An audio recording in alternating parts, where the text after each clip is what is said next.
Hello everybody and welcome to Wheels Stories. I'm out here in the garage in my man cave, isolating from the coronavirus with my motorcycles. I don't know about you, perhaps you're doing the same, but I'm going crazy. I'm working from home on my computer and I've not left the house in quite some time. And spring weather is arriving and I just haven't had a chance to get the bikes out. The good news is though, I've stockpiled some video from rides that I've taken over the past year or so. In fact, this past fall in October, I took a little spin around my hometown Boise, Idaho, when all the trees were turning to fall colors.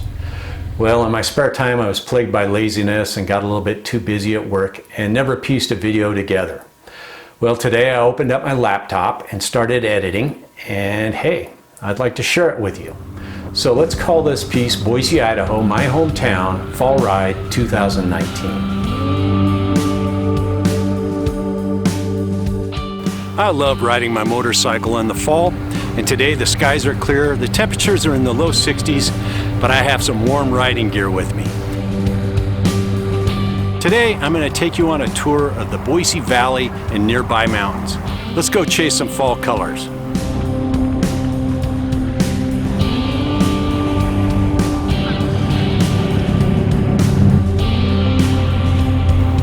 So I'm going to treat this video as if you're not from Boise and you've never visited. So welcome to Boise, Idaho, as seen through the handlebars and from the seat of my motorcycle. My ride starts on the Boise Bench, riding through the neighborhoods near Mountain View and Crescent Rim Drives. Crescent Rim Drive overlooks the popular Ann Morrison Park. People in Boise just love their pets. Lots of dogs and their masters in the park today.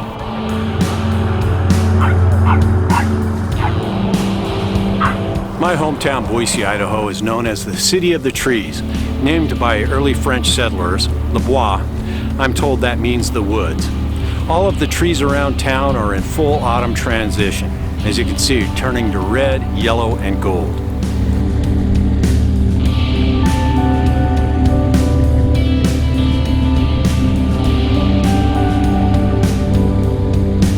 The Boise Depot offers a panoramic view of downtown, with Capitol Boulevard in the foreground and the State House in the distance with the mountains behind.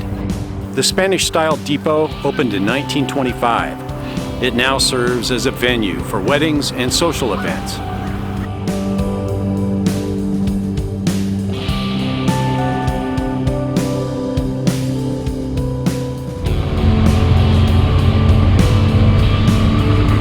Motoring onward, I ride down Capitol Boulevard and brush past the campus of Boise State University, situated next to the Boise River.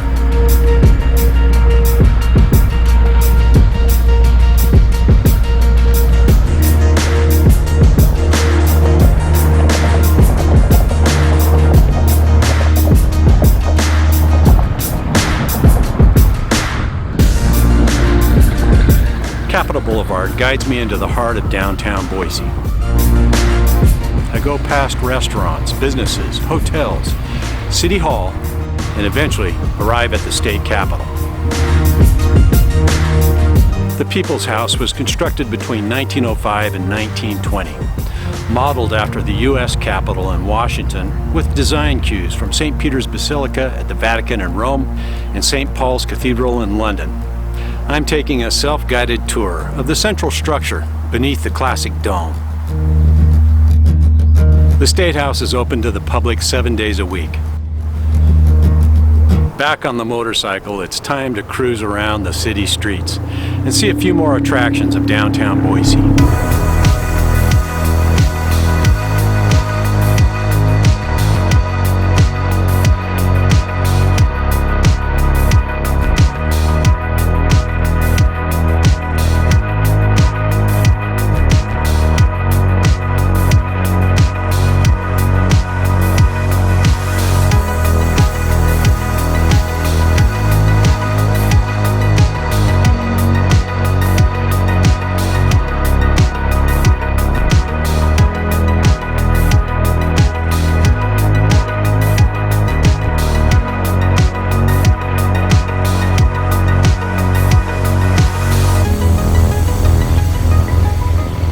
Many restaurants and bars are located on 8th Street, many of them with outdoor seating.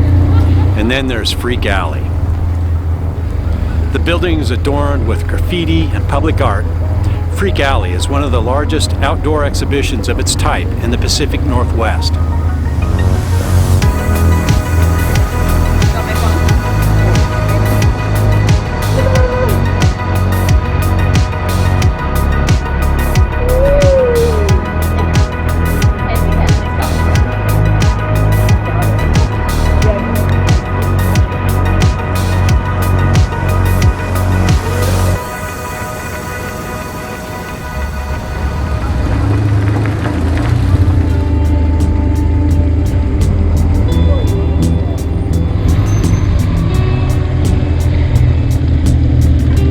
Moving on, Julia Davis Park is centrally located between downtown and Boise State University.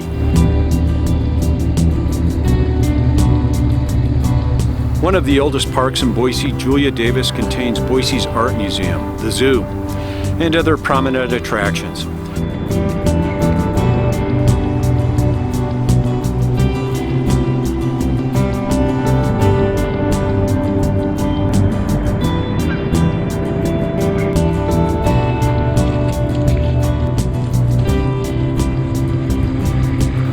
The Boise River Greenbelt bike path runs through the park and is well covered by large trees. After leaving Julia Davis Park, I ride east on historic Warm Springs Avenue. The residential district is listed on the National Register of Historic Places and features grandly styled homes built during Boise's early development.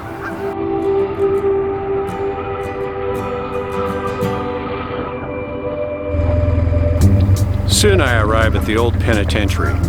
No longer used as a jail, the old pen was established as a territorial prison before statehood and now functions as a museum. Back in the day, the prison housed male and female inmates. Take time to read about its storied past and you learn that the Old West was sometimes a crooked and violent place.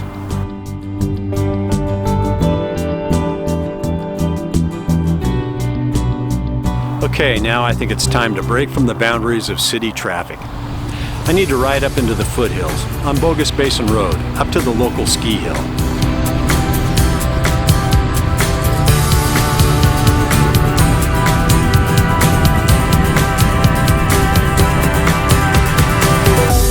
I suppose if you're from Los Angeles, you can think of Bogus Basin Road as Mulholland Highway or Topanga Canyon. It's close to downtown, but with a lot less traffic. A lot of twists and turns. It's a great place to practice your cornering skills.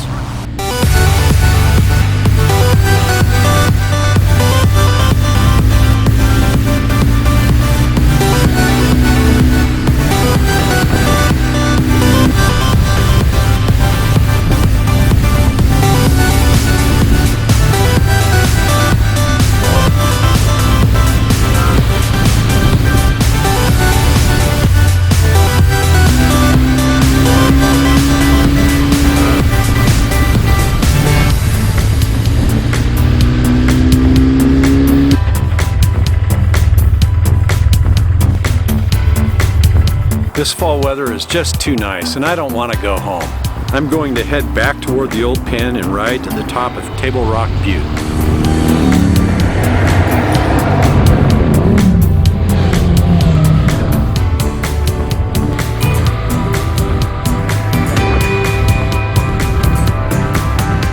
Table Rock is a nice place to visit at sunset for a different angle, a different view of downtown Boise.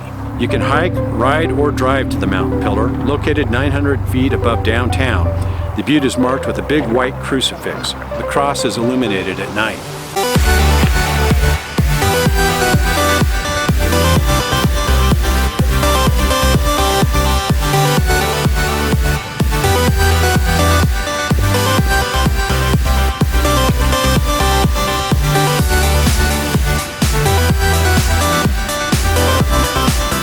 Now my ride is nearly finished, and it is that time on Wheel Stories where I say, I need a bite to eat. So I head back to downtown, to the Freak Alley district, to meet my wife at one of my favorite brew pubs for a pint of ale and a couple pizzas.